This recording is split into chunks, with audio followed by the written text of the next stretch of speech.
Il y a une station de recherche qui s'appelle le Râteau, qui est une station horticole, et qui a travaillé sur les techniques justement de végétalisation. On est en référence pour le compte de l'ensemble de la région, sur des murs végétalisés. Vous pouvez avoir aussi maintenant des évolutions de production de légumes hors sol. Il y a des choses innovantes qui sont en train de se bâtir autour de ça. Justement ou de végétalisation, fleurs, etc.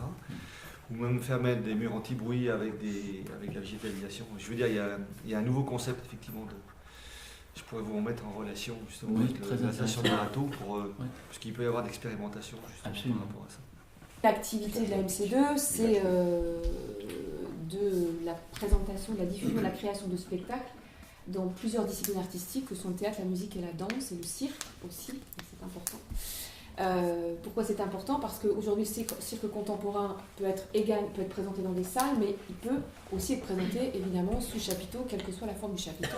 Peut-être un élément, c'est que nous, dans le projet, là, ce qu'on a bien envie, c'est, oui, on a commencé à aménager la place Flaubert ici. Oui. La place Flaubert, elle n'est pas baptisée, mais on l'appelle comme ça. Et effectivement, il y a une nouvelle place, il y a une place MC2 qui est là, quoi.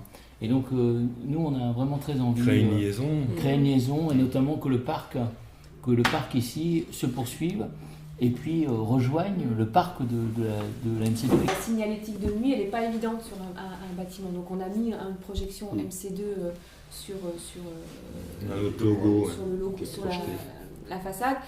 Mais il y a peut-être d'autres choses à imaginer dans un rapport à la lumière aussi, je trouve, dans un espace comme celui-là, parce que ça peut vite être une espèce de no man's land un peu. Sur une question d'éclairage urbain, il y a peut-être des choses à trouver. On est en train de retravailler sur un modèle économique pour positionner une plateforme maraîchère sur Volnave-le-Bas, mais on travaille aussi sur de l'agriculture urbaine. Donc ça, c'est en projet, ça avance doucement, on a eu des contacts avec la mairie. Voilà. Ça veut dire qu'il faut des champs, quoi, en gros. Non, pas forcément. Non. Avec l'agriculture urbaine. Sur les toits.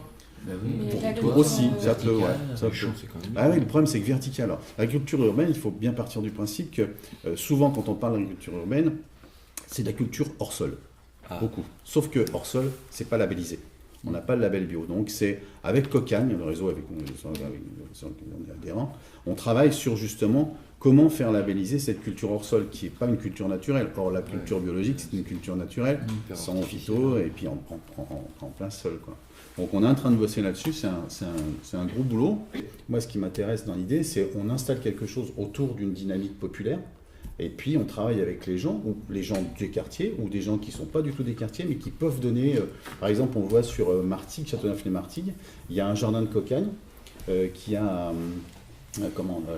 passé une convention avec un bailleur public, et entre deux bâtiments, deux petites barres de 4 étages, à la place de mettre un parking, ils ont éloigné le parking et ils ont mis un jardin. Et ce jardin, il est géré par les habitants.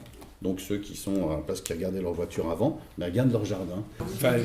L'idée aussi, par rapport à la Maison de la Culture, à la MC2, c'est que nous, on a un atelier de construction qu'on aimerait rapprocher, recentrer en fait, construction de décor, mais aussi éventuellement de disposer d'une superficie relativement plus importante pour aussi de la construction autre, de la construction publique, de la construction participative, etc. L'idée, elle vient dans ce sens-là aussi. En fait. Je ne pense pas qu'à la MC2, finalement. On pense global. Un atelier de fabrication. Un atelier de fabrication de décors, un atelier de fabrication pour des services, pour des communes aussi. Il y a un intérêt aussi peut-être métropolitain de ça. On a un métier qui évolue actuellement, où il faut une dispo produits importante, une largeur de gamme aussi de plus en plus importante, et donc on est un peu à l'étroit dans le bâtiment actuel, d'où l'idée de s'agrandir. On a regardé ce qui se faisait autour, et puis on s'est aperçu qu'en fait les terrains étaient déjà tous bien occupés, c'était des projets qui étaient lancés, on est un peu tard. Donc on a eu l'idée de se dire, si on n'arrive pas à s'agrandir là, il va falloir qu'on se délocalise et qu'on aille ailleurs. Donc c'est comme ça qu'on a eu rentrer en contact avec la sagesse, et on a mis l'idée en fait de travailler sur le terrain qui est honoré de Balzac, à côté de l'autre agence, qui est une idée plutôt intéressante parce qu'elle nous permettrait d'avoir déjà de regrouper les deux entités, donc d'avoir une l'entité Richardson, sachant qu'il y a des clients qui passent d'une agence à l'autre pour chercher certains produits, et puis de mutualiser certaines ressources, le traitement des déchets par exemple, le stockage des déchets, puisque nous on ne traite pas, on stocke les déchets pour les faire évacuer. Et puis mutualiser aussi les ressources en tant que personnel et puis d'engins éventuellement de manutention. Ce qui est très intéressant, c'est que ça c'est des étudiants qui l'ont fait. C'est Flaubert qui se lève tôt et se couche parfois tard. En fin de compte, vous voyez en fonction des équipements, quels sont ceux. Donc on commence à 3h du matin jusqu'à 10h pratiquement aux mines. Et puis, par exemple, la Maison de la Culture et puis la Bifurque, c'est de 20h à 23h, enfin, en tout cas pour vous, pour l'MC. Donc on voit bien que c'est un quartier, la problématique du temps, est vraiment très, très, très intéressante. Donc je pense que ça veut dire que derrière, il faut se poser la question aussi du bruit, du confort, de l'éclairage, du confort des lieux aussi, pour pas qu'il y ait des trop grandes nuisances. Vous voyez, si c'est un quartier qui vit le jour et la nuit, dans la problématique du projet urbain, c'est ça. Notamment donc, la question par exemple des flux des camions, à quelle heure arrivent les camions sur Richardson, vous voyez, toutes ces problématiques-là. Et je pense que ça illustre bien quand même c'est un quartier extrêmement vivant du point de vue de l'activité, des activités économiques, hein, et autres activités économiques, parce que c'est de 3h à 23h.